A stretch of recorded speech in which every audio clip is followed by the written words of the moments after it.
Seas Ministries.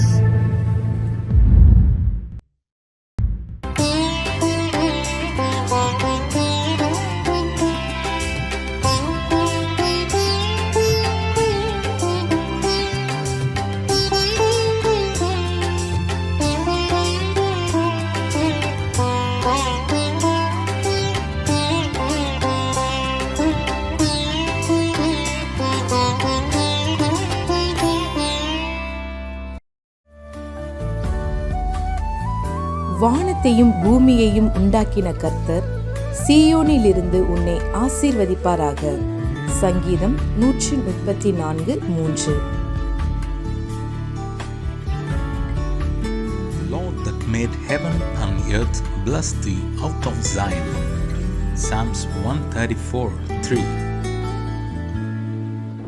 ஆண்டவரும் இரட்சகருமாகிய இயேசு கிறிஸ்துவின் நாமத்தினாலே God Who Seas Ministries மூலமாக ஒவ்வொரு நாளும் தேவ செய்தியை கேட்டுக்கொண்டிருக்கிற தேவ பிள்ளைகள் யாவரையும் வாழ்த்துகிறேன்.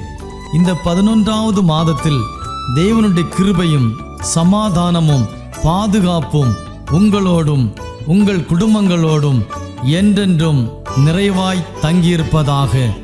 இந்த வருடத்தின் முதல் 10 மாதங்களை கடந்து 11வது மாதத்திற்குள் பிரவேசிக்க தேவனாகிய கர்த்தர் கிருபை செய்திருக்கிறார். இன்றளவும் தேவனாகிய கர்த்தர் நம்மை ஆசீர்வதித்து நடத்தி வருகிறார். இனியும் நம்மையும் நம் குடும்பங்களையும் ஆசீர்வதிக்க அவர் உண்மையுள்ளவராயிருக்கிறார். கர்த்தருடைய வார்த்தையை நாம் எந்த அளவுக்கு நம்பி வருகிறோமோ அந்த அளவுக்கு அதனுடைய பலனை நம்முடைய வாழ்க்கையிலே காணப்போகிறோம்.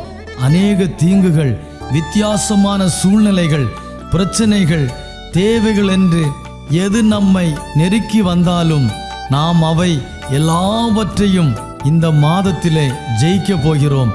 இதை விசுவாசித்து தேவனுடைய வார்த்தையை நம்பி அவருடைய இரக்கத்தையும் சமாதானத்தையும் பெற்று நாம் ஆசீர்வாதமாய் வாழ தேவனாகிய கர்த்தர் விரும்புகிறார். கர்த்தர் தாமே நம்மையும் நம் குடும்பங்களையும் இந்த மாதம் முழுவதும் பாதுகாத்து ஆசீர்வதிப்பாராக. ஆமென்.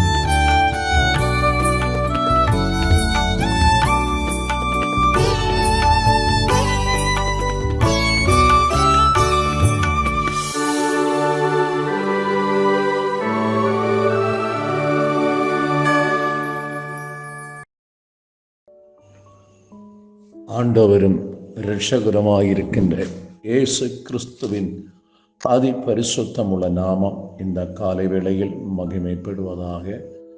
இன்றைய நாளிலும் God Who Seas மினிஸ்ட்ரியின் சார்பாக உங்களை சந்திப்பதில் நான் மிகவும் மகிழ்ச்சி அடைகிறேன்.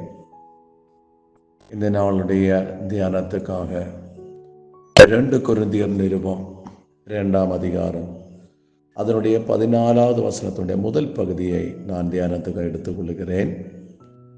கிறிஸ்துவுக்குள் எப்பொழுதும் எங்களை வெற்றி சிறக்க பண்ணி. ஆண்டவராகின்ற இயேசு கிறிஸ்துவுக்குள் ஒரு மனுஷன் நம்பிக்கை வைத்து அவருடைய வார்த்தைகளின் மேல் விசுவாசம் வைத்து அந்த வார்த்தையை நம்பி அந்த வார்த்தையின்படி தன்னுடைய விவகாரங்களை செய்கிற மனுஷனுக்காக ஆண்டவராகிய இயேசு கிறிஸ்து அந்த மனுஷனுடைய வாழ்க்கையில் எல்லா இடங்களிலேயும் வெற்றி சிறக்க பண்ணுகிற தேவனாக காணப்படுகிறார். ஏனென்றால் அவர்தான் சகல வெற்றியை தருகிற தேவன், அவர்தான் சகலதை படைத்த தேவன், அவர்தான் சகலனுடைய அதிகாரியாக இருக்கிறார்.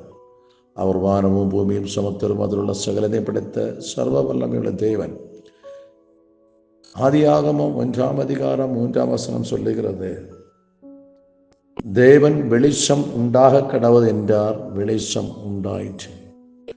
இந்த பூமியில் வானமும் பூமியை படைத்த தேவன் ஆரம்பத்தில் ஒன்றுமில்லாத இருளாய் கிடந்த இடத்தில் இருளையும் வெளிச்சத்தையும் வெவ்வேறாக வெளிப்படுத்தி கொண்டு வரும்படி முதலில் அந்த இருள் மாறும்படியாக வெளிச்சம் உண்டாக கிடவது என்று சொன்ன அந்த வார்த்தையில் இருந்த வல்லமைதான், ஜெய்வன் தான் இருளின் மாற்றி ஒரு வெளிச்சத்தை கொண்டு வந்தது. ஏனென்றால் அந்த அவருடைய ஆண்டவராக இயேசு கிறிஸ்துடைய வார்த்தைகளுக்குள்ளே ஜீவனும் ஆவி இருக்கிறது. யோவான் சுவிசேஷம் 6ஆம் அதிகாரத்தினுடைய 63ஆம் வசனத்துடைய முதல் பகுதியிலே நாம் அதை வாசிக்கிறோம். நான் உங்களுக்கு சொல்லுகிற வசனங்கள் ஆவியாயும் ஜீவனமாய் இருக்கிறது. இயேசு கிறிஸ்துவனுடைய ஒவ்வொரு வார்த்தைகளும் அந்த வார்த்தைக்குள்ளே ஜீவனும் ஆவியும் இருக்கிறது. ஏனென்றால் இந்த வார்த்தை இயேசுவனுடைய வார்த்தையாயிருக்கிறது. இந்த வார்த்தை இயேசுவினுடைய ஜீவ சுவாசமாயிருக்கிறது. ஏனென்றால் மனுஷனை படைத்த தேவன் ஆதியிலே ஒரு களிமண்ணினாலே மனிதனை உருவாக்கி, களிமண்ணினாலே ஒரு சுரூபத்தை உருவாக்கி அந்த ஜீவனற்று போன்ற களிமண்ணுக்கு அந்த ஜீவனற்ற உருவத்துக்கு தேவன் தன்னுடைய ஞாசியும் தன்னுடைய ஜீவ சுவாசத்தை அந்த களிமண்ணின் மேல் அவர் ஊதினார். அப்போது அந்த களிமண்ணாக இருந்தது ஜீவனுள்ள ஆத்ம மனுஷனாக அவன் மாற்றப்பட்டான் என்று தெய்வ வசனம் சொல்லுகிறது. அப்படி என்றால் களிமண்ணாய் இருந்த இடத்தில் ஒரு மனுஷ ரூபத்தை உருவாக்கி அதில் ஜீவனை கொடுத்து எழும்ப பண்ணுறது தேவனுடைய ஜீவ சுவாசம். அந்த ஜீவ சுவாசம் தான், அந்த வல்லமை தான், அந்த ஆவியின் ஜீவன் தான் நம்முடைய வாழ்க்கையிலும் வெற்றியை கொண்டு வருகிறது. அப்போ இயேசு கிறிஸ்துவின் ஜீவ சுவாசம் இப்போது எங்கே இருக்கிறது? அது அவருடைய வார்த்தையில் இருக்கிறது. யோவான் சுவிசேஷம் 1ஆம் அதிகாரம் 1 வாசிக்கும் போது அதில் வார்த்தை இருந்தது, அந்த வார்த்தை தேவனிடத்தில் இருந்தது, அந்த வார்த்தை தேவனாயிருந்தது. இன்னும் யோவான் 1:4 வாசிக்கும் போது அவருக்குள் ஜீவன் இருந்தது, அந்த ஜீவன் மனுஷருக்கு ஒளியாயிருந்தது. இந்த உலகத்தில் எந்த மனுஷனை பிரகாசிப்பிக்கிற ஒளி அந்த மெய்யான ஒளி இந்த வார்த்தை. இயேசு கிறிஸ்துடைய வார்த்தைகளை அல்லது வார்த்தையாக கிறிஸ்துவை ஒருவன் விசுவசித்து அந்த வசனத்தின்படி அவரை நம்பி அவன் ஒருவன் வாழும்போது அந்த நபருடைய வாழ்க்கையில் எந்த இடத்திலும் தோல்வி இல்லாதபடி, தோல்வி வந்தாலும் அதை வெற்றியாய் மாற்றுகிற தேவனுடைய வல்லமை வெளிப்பட்டு வரும். அதுதான் இங்கே நான் வாசிக்கிற கிறிஸ்துவுக்குள் எப்பொழுதும் எங்களை வெற்றி சிறக்க பண்ணி. என்னை கேட்கின்ற அன்பானவர்களே, உடைய வாழ்க்கையில் தோல்வியா, சிறையிருப்புகளா, தடைகளா, கட்டுகளா, பயமா, எதுவாயிருந்தாலும் நீங்கள் இயேசு கிறிஸ்துவையும் அவருடைய வார்த்தைகளையும் விசுவசித்து அதன்படி நீங்கள் முன்னேற தயாரானால் உங்களுடைய எல்லா இடங்களிலும் இருக்கின்ற தோல்விகள் மாறி வெற்றி சிறக்க பண்ணுகிற தேவன் உங்களுடைய வாழ்க்கையில் கிரியை செய்ய ஆரம்பிப்பார். ஒருவேளை இன்றைக்கு நீங்கள் ஏதோ விஷயத்தில் தோல்வி மேல் தோல்வி அடைந்து சிறையிருப்பின் மேல் சிறையாக்கப்பட்ட நபராயிருந்தாலும் அதிலிருந்து உங்களை விடுதலையாக்கி தர வல்லமை உள்ள தேவன் இருக்கிறார். அவர்தான் ஆண்டவராகின்ற இயேசு கிறிஸ்து. அவருடைய வசனத்தில் ஜீவன் உண்டு, அந்த வசனத்தில் ஆவி உண்டு. நீங்கள் விசுவசிக்கிற இயேசு வார்த்தையாயிருக்கிறவர். அந்த வார்த்தையில் இயேசுடைய ஆவியின் ஜீவன் இருக்கிறது. நீங்கள் விசுவசிக்கும் போது உங்களோட வாழ்க்கையில் என்ன தேவையோ அந்த வார்த்தைகளுடைய வெளிப்பட்டு வரும். அதில் வெளிச்சம் உருவாக்குறதுன்னு சொன்னபோது வெளிச்சம் உருவானது. இயேசுவினிடத்தில் வியாதிஸ்தர் வந்தார்கள். இயேசு வசனம் அனுப்பி, வார்த்தையை அனுப்பி அவர்களை குணமாக்கினார். ஏனென்றால் அவருடைய வார்த்தைக்குள்ளே ஜீவன் உண்டு. அதே இயேசுவினிடத்தில் பிசாசு பிடித்தவர்கள், அசுத்தாவின் பிடிக்கப்பட்ட வந்தார்கள். தேவன் தன்னுடைய வசனத்தை அனுப்பி அவைகளை துரத்தி அவர்களை குணமாக்கினார். இயேசு கிறிஸ்து எங்கேயோ அல்லது தேவனுடைய வார்த்தை எங்கேயோ அங்கே வெற்றியுண்டு, மட்டுமில்லை அங்கே விடுதலையுண்டு. 2 கொரிந்தியர் நிருபம் 3ஆம் அதிகாரம் 17ஆம் வசனத்தை பார்க்கும்போது, கர்த்தரே ஆவியானவர், கர்த்தருடைய ஆவி எங்கேயோ அங்கே விடுதலையுண்டு. ஒரு மனுஷன் விடுதலை அடையப்பட வேண்டும் என்றால், சிறையிருப்பிலிருந்து விடுவிக்கப்பட வேண்டும் என்றால், எந்த பிரச்சனையும் அகப்பட்டு விடுவிக்கப்படாத ஒரு அனுபவத்தில் இருக்கிறார், அதிலிருந்து விடுதலை வேண்டும் என்றால் கர்த்தருடைய ஆவியானவர் அங்கே இறங்க வேண்டும். கர்த்தருடைய ஆவியானவர் என்று சொன்னால் தேவனுடைய வல்லமை, தேவனுடைய வார்த்தை அங்கே வெளிப்பட வேண்டும். அப்போ ஒரு மனுஷனுடைய வாழ்க்கையை பிரகாசிக்க பண்ணுகிறது, வெற்றி சிறக்க பண்ணுகிறது, விடுதலையை தருகிறது, உயர்வை தருகிறது. எல்லாம் ஒன்றே ஒன்றுதான், இயேசு கிறிஸ்து. அவருக்குள், கிறிஸ்துவுக்குள் நீங்கள் வாழ்வீர்களானால், கிறிஸ்துவை விசுவசித்து இயேசு கிறிஸ்துவின் வசனத்தின் பிரகாரம் நீங்கள் வாழ்கின்ற ஒரு நபராயிருந்தால், இன்றைக்கு உடைய ஜீவியத்தில் காணப்படுகின்ற சகல தோல்விகளையும் வெற்றியாக மாற்றித்தர பரலோக தேவன் தன்னுடைய வல்லமை அனுப்ப உண்மையுள்ளவராயிருக்கிறார். வேதாகமத்தை நாம் வாசிக்கும் போது பழைய ஏற்பாடு காலகட்டத்தில் பெலிஸ்தேய தேசத்தை சேர்ந்ததான ஒரு கோலியாத் என்ற மனுஷனும் இஸ்ரவேலில் காணப்பட்டதான தாவீதையும் குறித்து நாம் வாசிக்கிறோம். பெலிஸ்தன் பராக்கிரமசாலி, யுத்த வீரன். அவன் அதிகமான உயரமுள்ளவன், வல்லமையுள்ளவன், யுத்த சமர்த்தன். பயங்கரமான ஆயுதம் தரித்து கொண்டு இஸ்ரவேல் ராஜாவுக்கு எதிராக, ஜனத்துக்கு எதிராக அவன் நிற்கிறான். உங்களில் ஒருவன் என்னோடு போராடி நீங்கள் வெற்றி பெற்றால் பெலிஸ்தராக நாங்கள் உங்களுக்கு அடிமை, நீங்கள் தோல்வியை விட்டால் நீங்கள் எங்களுக்கு அல்லது பெலிஸ்தே தேசம் அடிமை என்று சொல்லி இந்த பெலிஸ்தீனாகின கோலியாத் 40 நாள் அளவும் இஸ்ரவேல் தேசத்துக்கு விரோதமாக, ராஜாவுக்கு விரோதமாக, ஜனங்களுக்கு விரோதமாக அவன் போர்க்கடி உயர்த்தி கொண்டிருந்தான். ஒருவனும் அவனை மேற்கொள்ள முடியாமல் பயந்து இருந்தார்கள். ஆனால் அந்த இடத்திலே அபிஷேகம் பண்ணப்பட்ட தாவீது, தேவனை உயர்த்துகின்ற தாவீது, ஆண்டவரை ஆராதிக்கின்ற தாவீது, கர்த்தரை எப்போது முன்னிறுத்தி இருக்கின்ற தாவீது, தேவனுக்கு பயப்படுகின்ற தாவீது, தேவனுக்கு முதல் கொடுக்கின்ற தாவீது, தேவனை எப்போது சார்ந்திருக்கின்ற தாவீது அவன் கடந்து வருகிறான். அந்த கோலியாத்துக்கு எதிராக யுத்தம் செய்ய கடந்து வருகிறான்.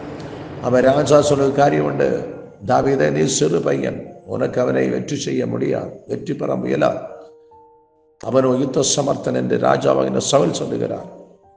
அப்போதும் தாவீது சொல்ற பதில் உண்டு, நான் என் தகப்பனுடைய ஆடுகளை மேய்த்து கொண்டிருக்கின்ற வேளைகளில் ஒரு நாள் ஒரு கரடியும் ஒரு நாள் ஒரு சிங்கமும் அதை புயறி போடும்படியாக வந்தது.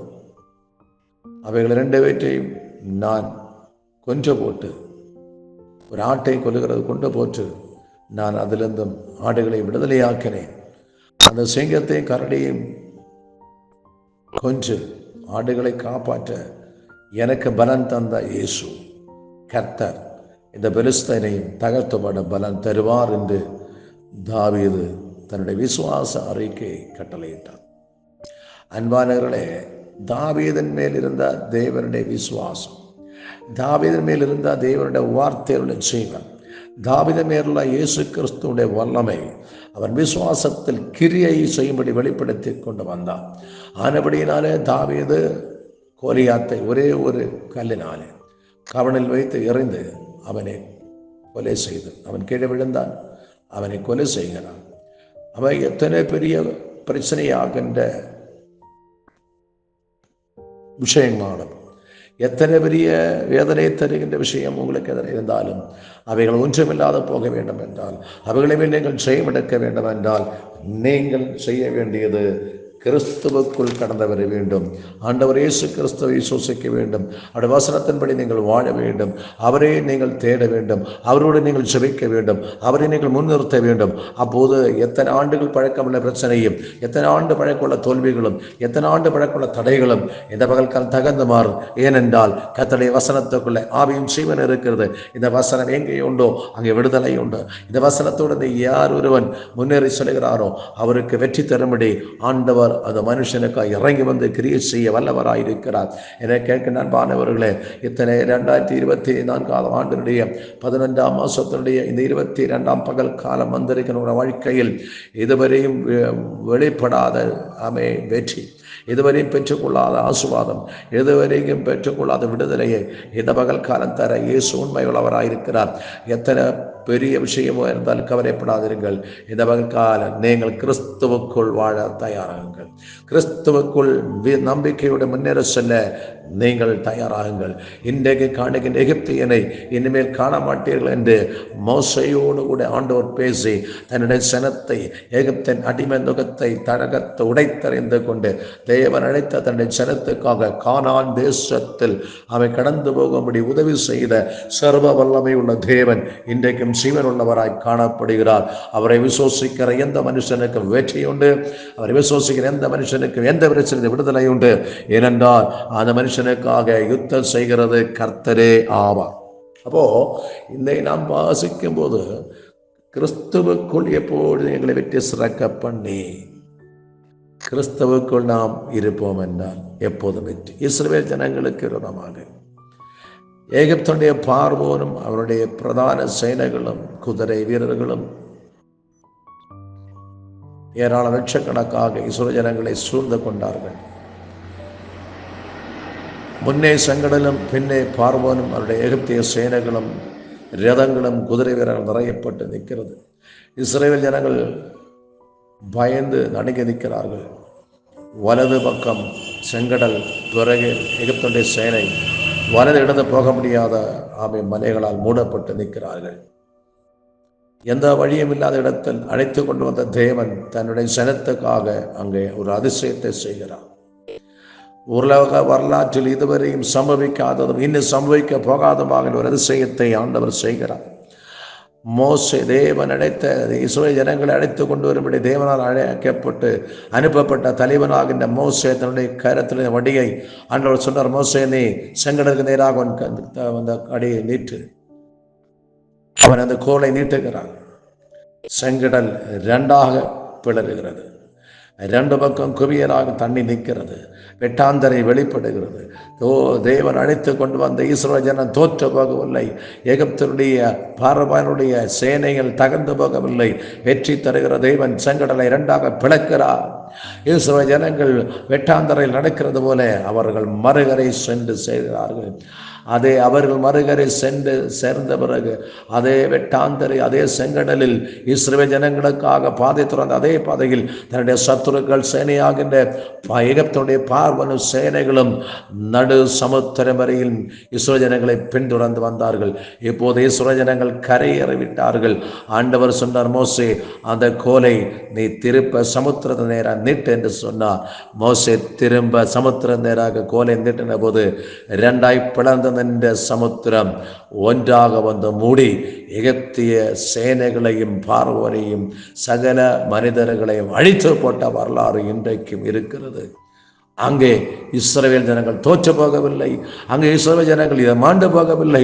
அங்கே இஸ்ரவேல் ஜனங்களுக்கு எதிராக வந்த பார்வோனும் ராஜாவும் சேனைகளும் ஒன்று கூட தப்பாதவன் தேவன் அடித்து போட்டு இஸ்ரவேல் ஜனங்களுக்கு வெற்றி சிறக்க பண்ணின தேவன் இன்றைக்கும் வெற்றியுள்ள தேவனாக வெற்றி தர உண்மையுள்ளவராயிருக்கிறார். என்னை கேட்க நண்பானவர்களே, நீங்கள் கிறிஸ்துவுக்குள் செல்லுங்கள், நீங்கள் கிறிஸ்துவுக்குள் வாழுங்கள், நீங்கள் கிறிஸ்துவனிடத்தில் விசுவாசம் வையுங்கள், இயேசு கிறிஸ்துவனுடைய வசனத்தை கைக்கொள்ளுங்கள். அந்த வசனத்தில் ஆவியின் சிவருவனை பிரகாசிக்கப்படும். உன்னுடைய தடைகளை தகத்தறியும். உனக்கு எதிராக இருக்கிற அனுபவங்களை உனக்கு அனுகூலமாக்கி கொண்டு வருவார். ஏனென்றால் நீங்கள் கிறிஸ்துவுக்குள் இருந்தால் உங்களுக்காக யுத்தம் செய்கிறது இயேசு கிறிஸ்து. நீங்கள் இயேசு கிறிஸ்துவை விசுவாசித்து காரியங்கள் செய்யும்போது உங்களுக்காக அங்கு அற்புதம் செய்ய இயேசு இறங்கி வருவார். அதுபடி இந்த பகல் காலம் தேவன் உங்களோடு சொல்லுகிற ஒரு காரியம், உங்களை எல்லா இடத்திலும் வெற்றி சிறக்க பண்ணுகின்ற ஒரே ஒரு வழி இயேசு கிறிஸ்து ஒருவரால் மட்டுமே முடியும். ஏனென்றால் அவர்தான் எஜமானன், அவர்தான் வானம் பூமி சமத்தரை படைத்தவர். அவர் சொல்ல ஆகும், அவர் கட்டளையிட நிற்கும். அவர் உங்களுடைய வாழ்க்கையில் கடந்து வர இடம் கொடுத்தார். அவருடைய இதயத்தில் அவரை ஏற்றுக்கொண்டு அவருடைய வாழ்க்கையினுடைய வாழ்க்கை தயாரானால் அவருடைய வசனமும் ஆவியும் உங்களுடைய வாழ்க்கையை பிரகாசிக்க பண்ணும். தோல்விகளை ஜெயமாக்கி மாற்றும் தரும். தடைகளை தகர்த்து மாற்றும். ஆண்டவரிடத்து வருகின்ற எல்லா விஷயத்துக்கும் அவர் விடுதலை தர வல்லவராயிருக்கிறார். கடன் பிரச்சனைகளோ, பிசாசின் போராட்டங்களோ, வேலை சம்பந்தமான காரியங்களால் கவலைப்படுகிறார்களோ, பொருளாதார நிலைமை நினைத்து வேதனையோடு இருக்கிறீர்களோ, ஏதோ விஷயத்தை ஜெபித்து ஏதோ காரியங்களுக்காக காத்து கொண்டிருக்கிறீர்களோ, தடையாக காணப்படுகிறதோ, கவலைப்படார்கள். தடைகள் தகத்து செய்த தருகிற கிறிஸ்து இன்றைக்கு செய்வனோடு இருக்கிறார். உங்களோடு பேசுகிறார். நான் தடைகளை தகர்க்கிற தேவன், நான் உனக்கு செய்த தருகிற தேவன், நான் உருவாக்கிற தேவன், நான் பூமியையும் வானத்தையும் படைத்த தேவன். என்னை விசுவசிக்கிறவன் அவன் கெட்டு போவதில்லை, அவன் வறுமையாக்கி போவதும் இல்லை, அவன் தோற்று போவதும் இல்லை. கர்த்தர் சொல்லுகிறார். இந்த பகல் காலம் நமக்கு சிவனை தந்த உலகத்தை சிருஷ்டித்த அந்த வார்த்தையாகின்ற கிறிஸ்துவை விசுவசித்து அவரை கை கொள்ளும் போது நாம் எல்லா இடத்திலும் வெற்றி சிறக்கத்தக்க வண்ணம் தேவன் நம்மோடு கூட இருந்து பெரிய காரியங்களை செய்வார். ஒரு தனிப்பட்ட மனுஷனோட வாழ்க்கையானாலும் சரி, ஒரு ராஜ்யத்தின் விஷயமானாலும் சரி, எந்த பிரச்சனைக்கும் கிறிஸ்துவை முன்னிட்டு அவரை விசுவசித்து அவருடைய வார்த்தையின்படி செய்ய நீங்கள் தயாராகும் போது ஒரு தனிப்பட்ட மனுஷனானாலும், ஒரு வீடுக்கானாலும், ஒரு கிராமமானாலும், ஒரு மாவட்டமானாலும் ஒரு மாநிலமானாலும் ஒரு ராஜ்யமானாலும் கிறிஸ்துவை சார்ந்திருந்தால் அந்த வசனத்தை விசுவசித்தால் அவர்களுக்கு வெற்றி உண்டு, அவர்களுக்கு விடுதலை உண்டு, அவர்களுக்கு சமாதானம் உண்டு, அவர்களுக்கு நித்திய ஜீவன் உண்டு. அவர்கள் ஜீவனும் சமாதானம் வாழ முடியும். இன்றைக்கு உட வாழ்க்கையில் சமாதானம் குறைந்திருக்கிறதா? வெற்றி இல்லாமல் இருக்கிறீங்களா? சிறையிருப்புகள் இருக்கிறீங்களா? கவலைப்படாதிருங்கள். இவைகளை மாற்ற அதிகாரமுள்ள ஒருவர் இருக்கிறார். அவர்தான் ஆண்டவராகின்ற இயேசு கிறிஸ்து. அவரை விசுவசிங்கள், அவரிடத்தில் ஜெபம் பண்ணுங்கள், வசனத்தை தியானிங்கள், அந்த வசனத்தின் வாழ்க்கை ஒப்புக்கொடுங்கள். இன்றைக்கு உங்களிடம் எல்லா தடைகளையும் தகர்த்தறிந்து அவர்களை வெற்றி சிறக்க பண்ண வல்லவராயிருக்கிறார். அது தேவ சமூகத்தை நாங்களை மூற்றும் தாழ்த்துவோம், ஒப்புக் கொடுப்போம். கர்த்தர் தாமே நம்முடைய வாழ்க்கையில் வந்து ஜெயத்தை தருவாராக. ஆமே. ஒரு நிமிஷம் கண்கள் எடுத்து செபிப்போமா? மகா பரிசுத்தமும் சர்வ வல்லமையுள்ள அன்பின் பரலோகத்தின் தெய்வமே, வானமும் பூமியும் சமுத்திரம் அதில் உள்ள சகலதையும் சிருஷ்டித்த சர்வ வல்லமையுள்ள தெய்வமே, இயேசு கிறிஸ்துவே, அப்பா, இந்த நல்ல காலை வேளையிட தியானத்துக்காக துதிக்கிறோம். நீர் எங்களுக்கு தந்த மன்னாவுக்காக ஸ்தோத்திரம். கிறிஸ்துவுக்குள் எப்போதும் எங்களை வெற்றி சிறக்க பண்ணுகிற தெய்வன் இயேசு கிறிஸ்துவை விசுவசித்து அவருடைய வசனத்தின்படி வாழ்க்கை ஏற்படுத்தி நாங்கள் வாழும்போது இந்த உலகத்தில் எல்லா இடத்திலையும் வெற்றி சிறக்க பண்ணுகிற தெய்வமே, எங்களை விடுவிக்கிற நல்ல கர்த்தாவே, உடைய வசனங்களை நாங்கள் ஏற்றெடுக்கிறோம், நாங்கள் விசுவசிக்கிறோம். இந்த பகல் காலம் இந்த வார்த்தைகளை கேட்ட ஒவ்வொரு பிள்ளைட வாழ்க்கையிலும் தோல்விகள் மாறட்டும், வெற்றி சிறக்க பண்ணும், அற்புதங்களும் அடையாளங்களை அனுபவிக்க கிருபை செய்யும். நாளுகளாய், மாசங்களாய், வருடங்களாய் காத்துக்கொண்டு செபித்து கொண்ட நிமிஷங்களில் உள்ள தடைகளை மாற்றி ஜெயம் தந்து வெற்றி சிறக்க பண்ணி சமாதானத்தை பிரகாசிக்க பண்ணி ஆஸ்வதிக்கின்ற கிருபைக்கு நன்றி. இந்த வசனத்திலூടെ அந்த வசனத்தின்படியே அநேக வாழ்க்கையில் ஆண்டவருடைய வெற்றி சிறக்க பண்ணி ஆஸ்வதிக்க போகிறவருடைய நன்றி. சகல துதியும் கனவு மகிமையும் செலுத்தி ரட்சகரே இயேசு கிறிஸ்துவின் நாமத்தை நாங்கள் செபிக்கிறோம். சிவங்கேலும் நல்ல பிதாவே. ஆமென், ஆமென், ஆமென். God bless you all. நான் கொண்ட திட்டங்கள் சிறிதாயினும் ஐயா எனக்காய் உன் திட்டங்கள் பெரிதல்லவோ. நான் கொண்ட திட்டங்கள் சிறிதாயினும் ஐயா எனக்காய் உன் திட்டங்கள் பெரிதல்லவோ. புழுதியில் இருந்து என்னை உயர்த்தினீரே, ராஜாக்களோடு அமர்த்தினீரே.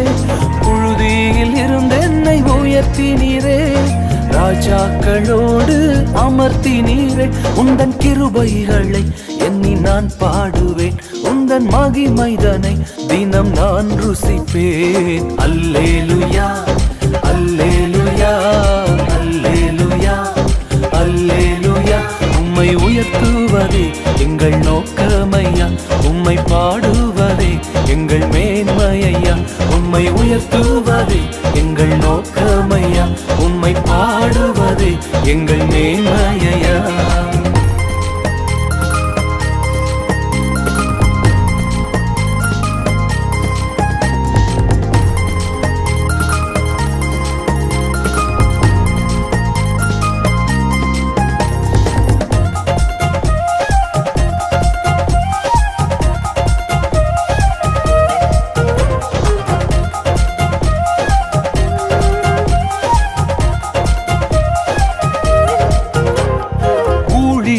எல்லைகள் பெரிதாக்கினீர், அதில் ராஜாக்கள் உதிக்கவும் உதவி செய்தீர். ஊழிய எல்லைகள் பெரிதாக்கினீர், அதில் ராஜாக்கள் உதிக்கவும் உதவி செய்தீர். அறியாத ஜாதியை வரவழைத்தீர், நீர் தந்த வாக்கினை நிறைவேற்றினீர்.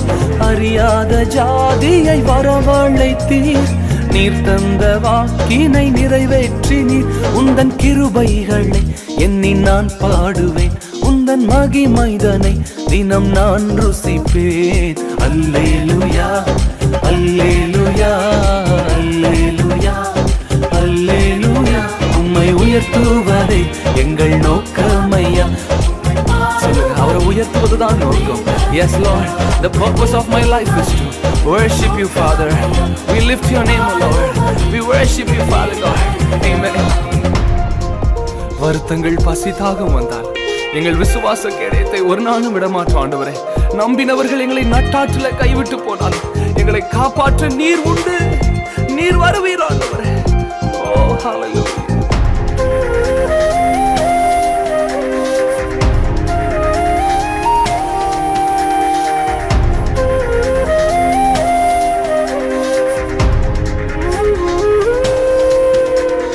வருத்தங்கள் பசிதாகம் ஏற்பட்டாலும் எங்கள் விசுவாச கேடகம் வீழ்ந்திடாதே. வருத்தங்கள் பசிதாகம் ஏற்பட்டாலும் எங்கள் விசுவாச கேடகம் வீழ்ந்திடாதே. நம்பினோர் நட்டாற்றில் கைவிட்டாலும் என்னை காப்பாற்ற நீர் உண்டு, பயம் இல்லையே. நம்பினோர் நட்டாற்றில் கைவிட்டாலும் என்னை காப்பாற்ற நீர் உண்டு, பயம் இல்லையே. உந்தன் கிருபைகளை எண்ணி நான் பாடுவேன், உந்தன் மகிமைதனை தினம் நான் ருசிப்பேன். அல்லேலூயா அல்லேலூயா அல்லேலூயா அல்லேலூயா. உம்மை உயர்த்துவதே எங்கள் நோக்கமையா, உம்மை பாடுவதே எங்கள் மேன்மையா. உம்மை உயர்த்துவதே எங்கள் நோக்கமையா, உம்மை பாடுவதே எங்கள் மேன்மையா. உம்மை அவரை உயர்த்துகிற பிள்ளைகளை அவர் ஒரு நாளும் வெட்கப்படுத்துவதில்லை. உன் தோல்வியின் மத்தியில், உன் நிந்தனையின் மத்தியில் அவருடைய நாமத்தை உயர்த்தி உனக்கு நிச்சயமாய் ஜெயம் உண்டு. அவரை உயர்த்துகிறவர்களை அவர் ஆசீர்வதிக்கிறார். ஓ, அவருடைய நாமம் உயர்த்தப்படுவதா, கர்த்தருடைய நாமம் பரிசுத்தப்படுவதா.